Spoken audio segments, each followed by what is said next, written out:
नगरपालिका परिषद की बैठक में 1 अरब का बजट पारित कर 9 विषय पर चर्चा होकर एक राष्ट्र एक चुनाव के प्रस्ताव को भी स्वीकृति प्रदान कर डॉक्टर अब्दुल कलाम के नाम पर चौराहा और मद्रास चौराहे का नाम गुरुद्वारा चौराहा रखने के साथ बच्चों के मुक्तिधाम का विस्तार करने संबंधित विषय पर चर्चा कर इसकी स्वीकृति प्रदान की गई। नपा परिषद की बैठक दोपहर 2 बजे नपा सभागृह में संपन्न हुई, जिसमें परिषद के सभी 9 विषय पर चर्चा होकर सभी प्रस्ताव को मंजूरी प्रदान की गई है। परिषद की बैठक में 103 करोड़ के बजट को भी पारित किया गया है। इसके अतिरिक्त अध्यक्ष बसंतीबाई यादव की सहमति से 6 अन्य विषय पर भी चर्चा की गई, जिसमें मुक्तिधाम के सामने बच्चों के मुक्तिधाम का विस्तार करने की स्वीकृति प्रदान की गई है।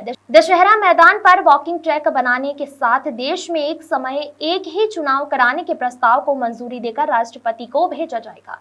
एक राष्ट्र एक चुनाव से जहां समय की बचत होगी, वहीं चुनाव खर्च भी बचेगा, जिससे जनता पर आर्थिक बोझ भी कम पड़ेगा। इसके साथ डॉक्टर अब्दुल कलाम भगत सिंह के नाम पर चौराहे करने पर भी विचार कर जगह का चयन कर इनका नामांकन किया जाएगा। इसके साथ ग्रीष्म ऋतु में जल संकट से निपटने के लिए लगने वाले सभी सामग्री को क्रय करने और पानी का अपव्यय करने वाले के खिलाफ सख्ती से काम लेने का निर्णय लिया गया। भवानी चौराहे को जीर्णोद्धार कर घोड़े वाली शिवाजी की प्रतिमा लगाने के प्रस्ताव को स्वीकृति प्रदान की गई है। मद्रास चाय दुकान के चौराहे का नाम गुरुद्वारा चौराहा किया गया। इस दौरान नपा अध्यक्ष बसंतीबाई यादव, उपाध्यक्ष मोहन जोशी, पार्षद और सांसद प्रतिनिधि अरुण चौधरी, विधायक प्रतिनिधि प्रिंस शर्मा, सीएमओ मधु चौधरी, लेखापाल दयानंद पाटीदार, उपयंत्री सचिन अनुले, विशाल जोशी, अमित जाधव मौजूद थे। सेंधवा नगर पालिका परिषद की अध्यक्ष बसंतीबाई यादव ने वर्ष 2025-26 का बजट परिषद की बैठक में पहली बार नगर पालिका द्वारा 103 करोड़ का बजट पारित किया है। बजट में 103 करोड़ के बजट में अनुदान, अंशदान 5,870 लाख एवं ऋण अनामत 8 करोड़ 11 का प्रावधान रखा गया है।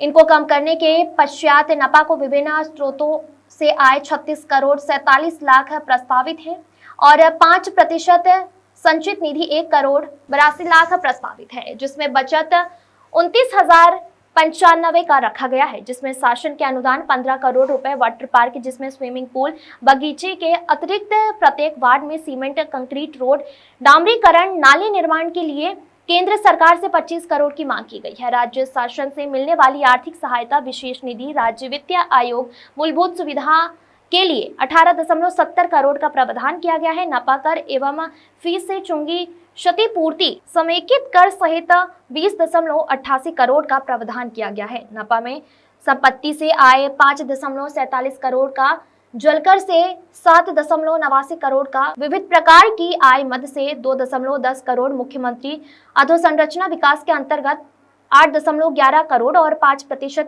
संचेतित 1.82 करोड़ का प्रावधान दिया गया है। इसी प्रकार व्यय के मुख्य स्रोतों में समन्वय, प्रशासन और संग्रहण प्रभार, राजस्व, जन स्वास्थ्य, लोक निर्माण और स्थापना पर 9.88 करोड़ का प्रावधान किया गया है। विद्युत बिलों के भुगतान के लिए 8.85 करोड़, नपा के वाहन की मरम्मत, साधारण डीजल इत्यादि पर 1.00 करोड़, स्ट्रीट लाइट मरम्मत, साधारण एवं नवीन सामग्री, पोल वृद्धि पर 2.00 करोड़, जल प्रदाय, शुद्धिकरण, पाइपलाइन विस्तार मरम्मत, संधारण, मोटर पंप रिपेयर 2.00 करोड़ का प्रावधान किया गया है। शहर में नाली, सीसी रोड निर्माण के लिए 4.37 करोड़ का प्रावधान किया गया है। यह बजट विकास के द्वार खोल रहा है।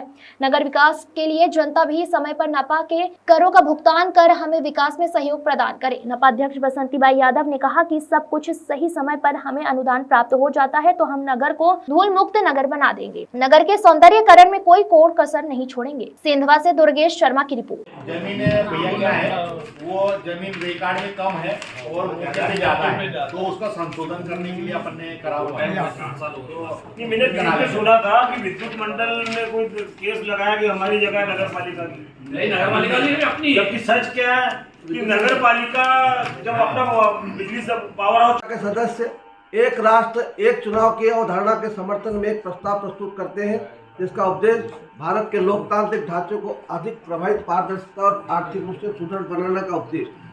एक राष्ट्र एक चुनाव का मुख्य उद्देश्य लोकसभा और सभी राज्य विधानसभा चुनाव को एक साथ आयोजित करना, ताकि समय, संसाधन और प्रशासनिक खर्चों की बचत हो सके तथा देश के विकास कार्यों में निरंतरता बनी रहे। एक राष्ट्र एक चुनाव के लाभ। पहला, प्रशासनिक और आर्थिक दक्षता। बार बार चुनाव कराने में भारी प्रशासनिक खर्च और संसाधनों की बर्बादी होती है। एक साथ चुनाव में चुनाव खर्च में भारी कमी आएगी और सुरक्षा बलों, शिक्षकों, प्रशासनिक अधिकारियों को बार बार चुनाव ड्यूटी से मुक्ति किया जा सकेगा। दूसरा, विकास कार्यों की निरंतरता। बार बार लगने वाले आचार संहिता के कारण विकास परियोजना रुक जाती है। एक साथ चुनाव होने से ये बाधा दूर होगी और सरकार अपने विकास कार्यों पर ध्यान केंद्रित कर सकेगी। तीसरा, राजनीतिक स्थिरता। एक साथ चुनाव राजनीतिक स्थिरता को कम करने की मदद करेगा, जिसमें नीति निर्माण, स्थिरता और दीर्घकालीन दृष्टिकोण सुनिश्चित होगा। चौथा, मतदाताओं की जागरूकता और भागीदारी। एक साथ चुनाव से मतदाताओं में अधिक जागरूकता और उत्साह पैदा होगा, जिसमें मतदान प्रतिशत बढ़ेगा और लोकतंत्र को सशक्त मिलेगा। पांचवा, चुनाव खर्च में कटौती। जो भारी चुनाव खर्च होता है, इसमें चुनाव आयोग और राजनीतिक दलों को बार बार चुनाव प्रचार में जो खर्चा होता है उसमें कमी होगी और एक खर्चे से सबका काम हो जाएगा। संवैधानिक और व्यवहारिक समाधान। संसद में प्रस्तुत विधेयक के पारित करने कर इसे कानून रूप दिया जाए। चुनाव आयोग को आवश्यक तकनीकी और प्रशासनिक संसाधन उपलब्ध कराया जाए। सभी राजनीतिक दल का आप सहमति बनाकर इसे आगे बढ़े। आग्रह, एक राष्ट्र एक चुनाव एक क्रांतिकारी कदम है जो भारत के लोकतंत्र को और अधिक मजबूत, पारदर्शी, कुशल बना सकता है। इससे न केवल सरकार के कार्यों में निरंतरता आएगी, बल्कि राष्ट्र एकता, अखंडता की दृष्टि से सुदृढ़ होगा। अतः हम इस प्रस्ताव के पूर्ण समर्थन करते हैं और इसे लागू करने की दिशा में ठोस कदम उठाने की अनुशंसा करते हैं। जय हिंद, जय भारत। भारत माता की जय, भारत माता की जय, भारत माता की जय। तो ये महामहिम